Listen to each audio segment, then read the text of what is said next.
They were known as holy knights, defenders of pilgrims on sacred roads. But what if that was only the surface of the story? What if, from the very beginning, the Knights Templar were not just defending travelers, but searching for something? Hidden beneath Jerusalem, the Templars may have uncovered ancient tunnels, forbidden artifacts, and knowledge so powerful it threatened the very heart of religion and empire. And some say the trail doesn't end in Jerusalem, but stretches all the way back to a world long thought lost, to a world called Atlantis. This is Secret Origins, and today we reveal the Templars' hidden mission and their secret quest for Atlantean knowledge. Welcome.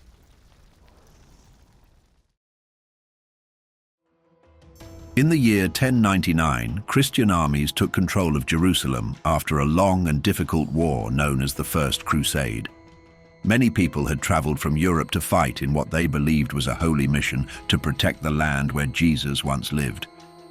After the fighting stopped, something new began. Pilgrims from all over Europe started coming to the Holy Land. These were ordinary people, men, women, even children, who wanted to visit places from the Bible. But the journey wasn't safe. The roads were dangerous, full of thieves targeting unprotected travelers. In the year 1119, a French knight named Hugues de Payan came up with a bold idea. He joined with 8 other knights to form a new group. These men were different from other soldiers. They were also deeply religious. They promised to live simply, follow strict rules, and serve God with both their faith and their swords. They called themselves the poor fellow soldiers of Christ and of the Temple of Solomon. They believed they were doing God's work, and they set up their base in a place with deep spiritual meaning, the Temple Mount in Jerusalem. This location was no ordinary spot. Hundreds of years earlier, it was believed to be where King Solomon built his famous temple, a place known in stories as being full of ancient wisdom and sacred treasures. The knights were allowed to live right on top of those ruins, in buildings that had once been part of the old temple complex. Because of that, people started calling them simply the Knights Templar. At first, the group was small, just 9 men, but their mission was clear: to protect pilgrims and keep the Holy Land safe.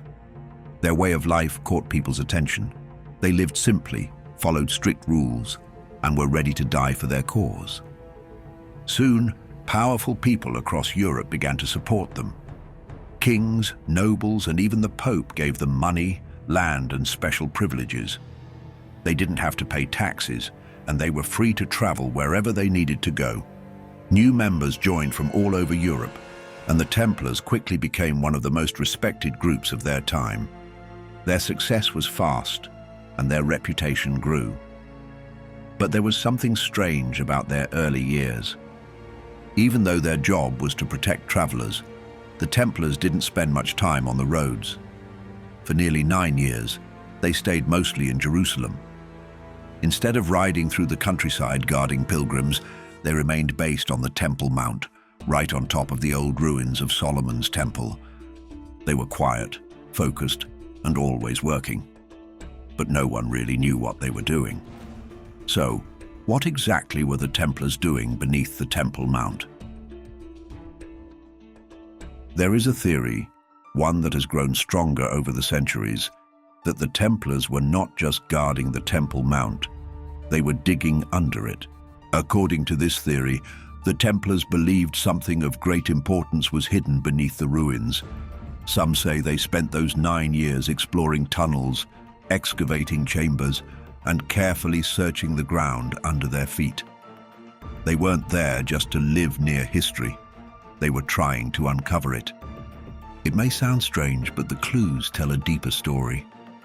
In 1867, hundreds of years after the Templars had vanished from Jerusalem, a group of British archaeologists arrived to study the area around the Temple Mount. During their investigation, they discovered something surprising: parts of a tunnel system beneath the surface. They found actual pathways carved through stone, going deep into the earth. According to the records from that expedition, the team also found Templar artifacts, including spurs, metal equipment, and tools within the tunnel areas. These objects seem to date back to the 12th century, during the exact time the Templars were based in Jerusalem.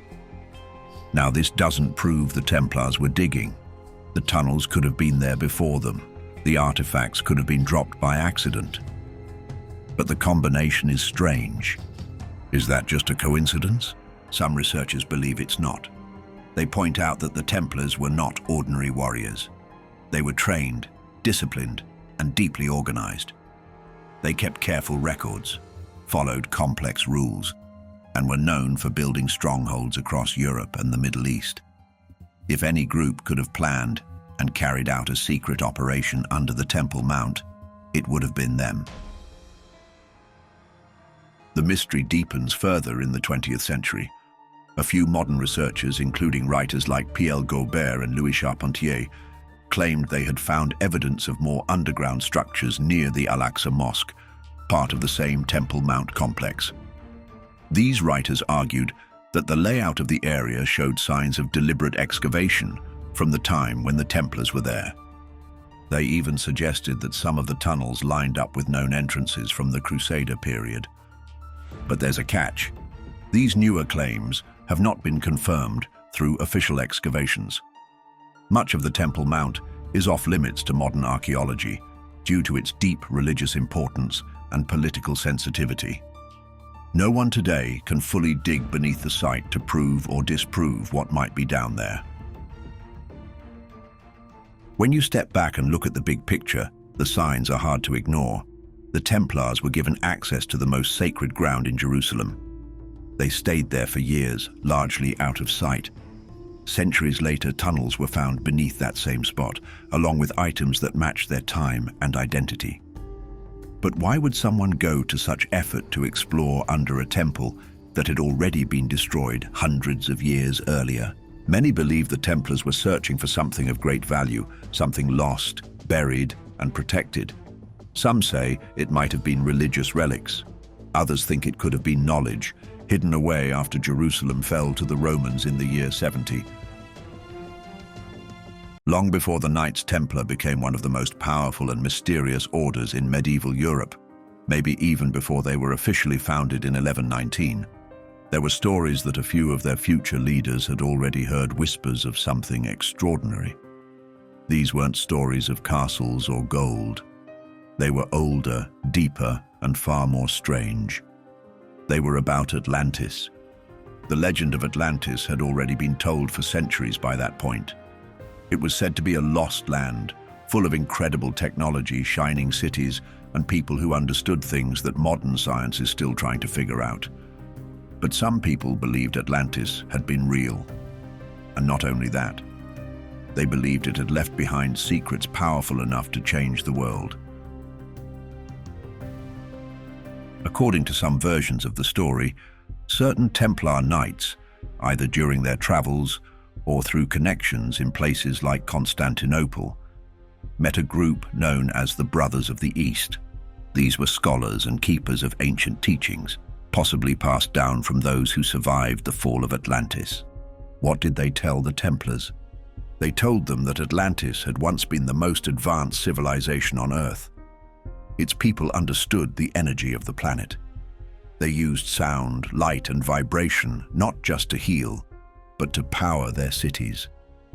They lived in harmony with the Earth's natural energy lines, something today we might call ley lines. And at the heart of their wisdom, there was one substance more important than anything else. It was called mana. According to these ancient stories, mana was a spiritual catalyst, something that could unlock the full potential of the human body and mind. Described as a fine, shimmering white powder, mana was said to be created through advanced alchemical processes that only the Atlanteans truly understood. But what did it do? Well, pretty much everything you'd ever want, honestly. Mana could heal the body right down to the smallest cells. It could extend life, sometimes even stop aging altogether. It could give people visions, lucid dreams, and a deeper connection to higher dimensions. Some believed it made communication possible without words. Others said it allowed for levitation, invisibility, and even protection from disease by boosting the body's natural energy field. So when the Templars heard this story, was it really a surprise that they wanted to find it? Who wouldn't want a magical powder that lets you live longer, think faster, heal instantly, and maybe even float? But here's where it gets even stranger. Some researchers today believe that mana wasn't just a myth or a spiritual symbol, but a real physical substance. Something that modern science is only now starting to rediscover. It's called monoatomic gold, and it differs from regular gold. It's a rare form of matter where the gold atoms don't bind together into a metal. Instead, they exist as single, separate atoms, almost like a fine white powder. And according to fringe scientists and alchemists, this unusual material has some very unusual effects. They say it can affect the human body at a cellular level, possibly helping with regeneration and healing. Some believe it interacts with the brain in powerful ways, boosting memory, focus, and even expanding consciousness. In fact, there are people today who claim that monoatomic gold can stimulate the pineal gland, the tiny part of the brain often called the third eye. The most surprising part? Some of these effects are now being studied in real labs. In the world of quantum physics, researchers are beginning to understand that certain materials can behave in strange ways and exist in more than one state at once. What ancient cultures saw as sacred or magical, modern science is starting to call quantum, and that raises a wild possibility. What if the Atlanteans were using technology so advanced that it looked like magic to everyone else? What if mana was a kind of spiritual technology, a material that connected the human body to the deeper energies of the universe? If that's true, then the Templars weren't just treasure hunters.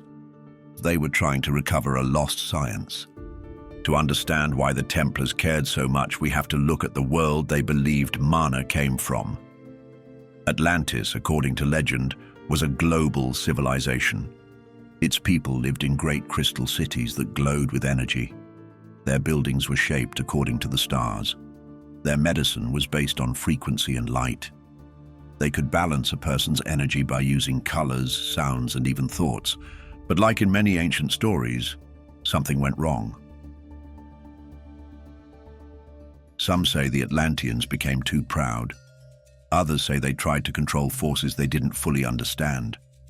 A few stories even suggest they opened a kind of energy portal that backfired. Whatever the cause, the result was the same: a catastrophe. Around 9,000 years before Plato's time, so roughly 11,600 years ago, Atlantis is said to have vanished beneath the sea. Some say it was an earthquake, others a divine punishment. Entire islands sank, cities disappeared. A civilization that once lit up the world was wiped away almost overnight.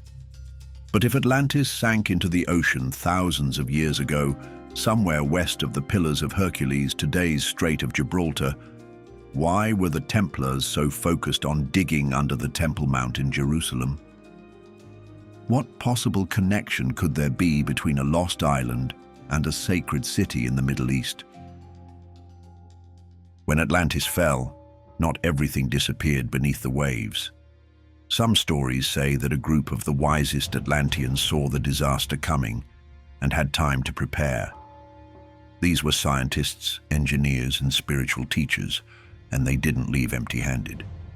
They took maps of the stars, books written in symbols, blueprints for energy systems, and maybe even samples of mana. Their mission was to keep the flame of their world alive, even if their homeland was gone forever. So where did they go? Some say the survivors scattered across the world, but most believe their deepest knowledge ended up in Egypt. Long before the pyramids, before pharaohs wore golden crowns, Egypt was already full of mystery. Ancient Egyptian texts speak of a time called Zep Tepi, or the first time.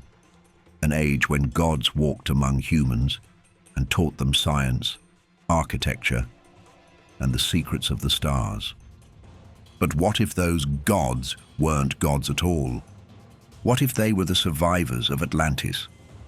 Think about it.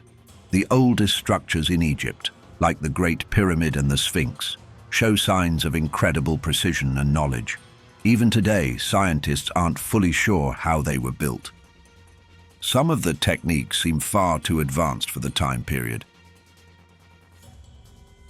Now imagine that the Atlanteans, carrying their sacred knowledge, arrived in the Nile Valley and quietly began to teach. Over centuries, their knowledge may have been rewritten, disguised or mixed with local myths, but parts of it remained. And that knowledge didn't stay in Egypt forever. It spread. As history moved forward, Egypt passed its secrets to new cultures, first Mesopotamia, then Persia, and eventually the lands we now call Israel and Palestine. By the time the Templars arrived in Jerusalem in the 1100s, stories of ancient power, hidden chambers, and lost relics were already part of the local folklore. So, yes, officially the Templars were founded to protect Christian pilgrims traveling to the Holy Land, but some researchers believe that this was just the cover story, a good one, simple, noble, and easy to support. But behind it, they say, was a secret mission. According to this theory, the Templars didn't come to Jerusalem looking for something, Atlantean knowledge. Many people believe that while the Knights Templar were living in Jerusalem, they spent 9 long years digging under the Temple Mount, and according to some stories, they didn't walk away empty-handed. It's said that deep beneath the stones of Solomon's temple, the Templars found very powerful objects. They were said to be tools from ancient times, maybe even from Atlantis, and they all had one thing in common. They worked with a mysterious white powder called mana, a special substance we've already talked about. According to some theories, the Templars may have uncovered not just one Ark of the Covenant, but multiple.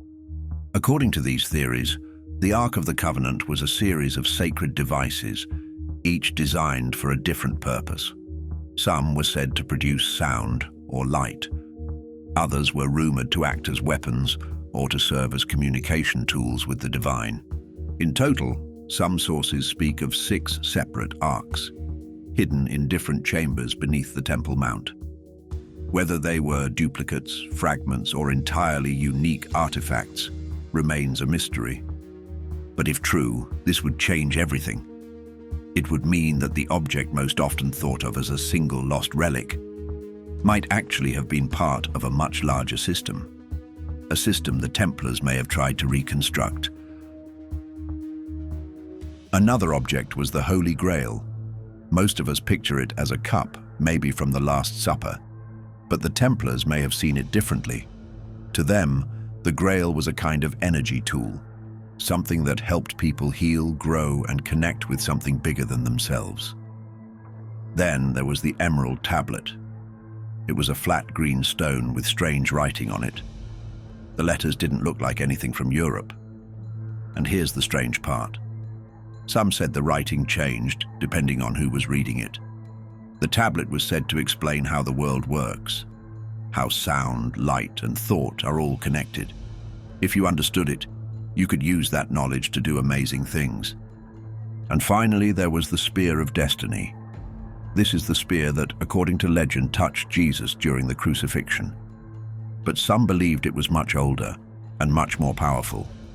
The spear was said to help people make better choices, to sense danger, and even to win battles. But it only worked for people who had a clear mind and a pure heart. Some say it needed mana to truly activate. After these discoveries, the Templars changed. They started acting differently, more focused, more serious, and maybe even more secretive. It's almost like they had a new mission.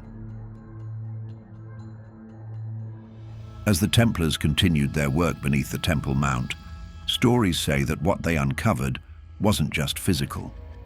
Alongside ancient tools and mysterious objects, they reportedly found religious texts.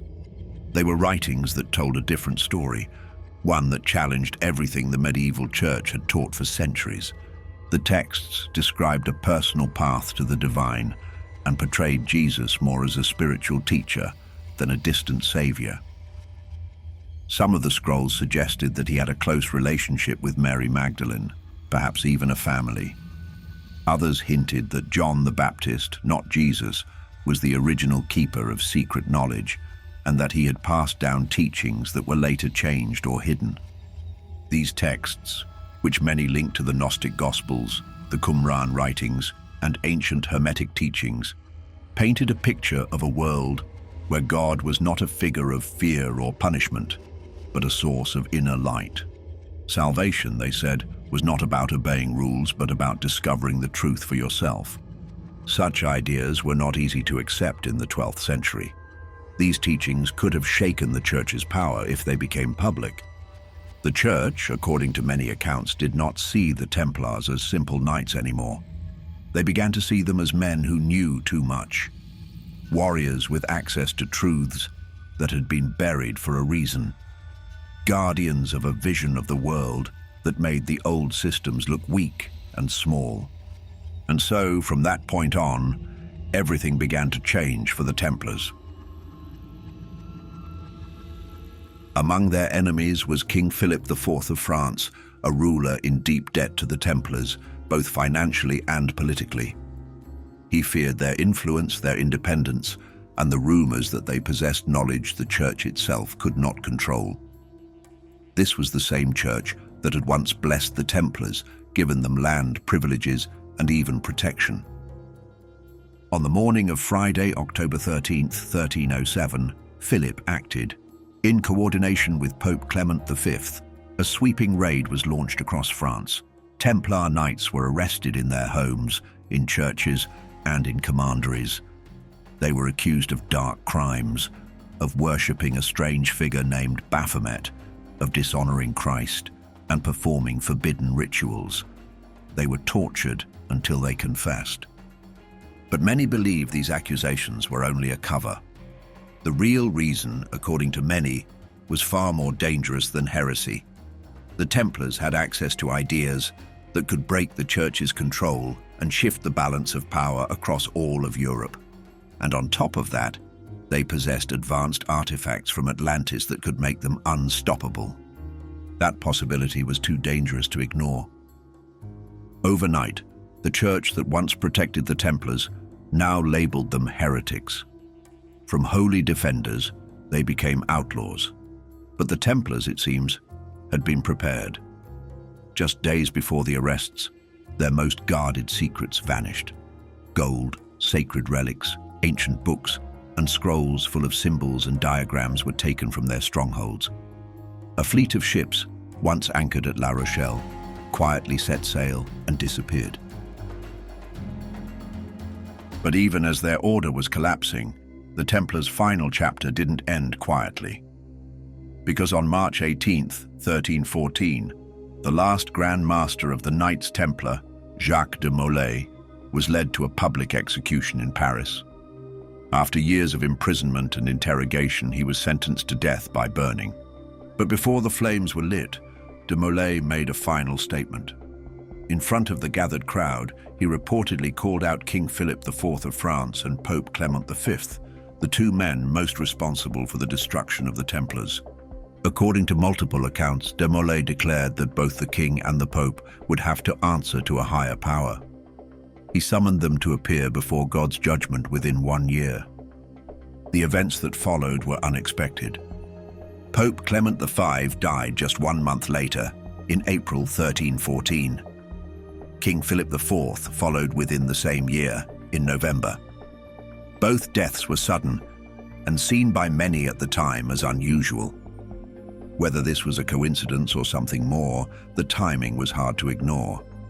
Some believe his curse was made possible by the hidden knowledge the Templars had uncovered during their secret mission.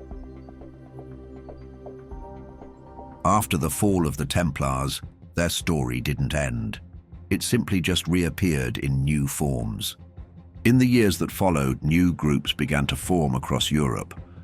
Some of them seemed to have no connection to the Templars at first glance, But when you look closer, the patterns become hard to ignore. In Portugal, the surviving Templars were protected by King Dinis and reorganized under a new name, the Order of Christ. Officially, it was a fresh military order loyal to the crown. Unofficially, it was the same knights, operating with new insignia and the same inner structure. Their red cross was redesigned, but clearly Templar in origin. Some of their members even helped explorers like Vasco da Gama and Prince Henry the Navigator. Many believe they weren't just looking for new lands, but for lost knowledge from the ancient world. In Scotland, stories link the Templars to a group called the Freemasons. Some believe the Freemasons protected ancient teachings by hiding them in buildings and blueprints. One famous place, Rosslyn Chapel, is filled with strange carvings, including plants from America, carved before Columbus was even born. Later came the Rosicrucians, a secret society that wrote strange books about alchemy, energy, and hidden truths. Their symbol was a rose on a cross, and they believed that true wisdom couldn't be found outside, only within yourself. All three groups focused on knowledge, not just religious, but scientific, energetic, and symbolic. For many, these were signs that the Templars' mission had survived. The names changed, the symbols evolved, but the goal stayed the same: to protect powerful knowledge, to keep it out of the wrong hands, and maybe one day to bring it back into the light. Give this video a thumbs up and subscribe to the channel to be the first to be notified of new uploads. Keep your minds open, and until we meet again.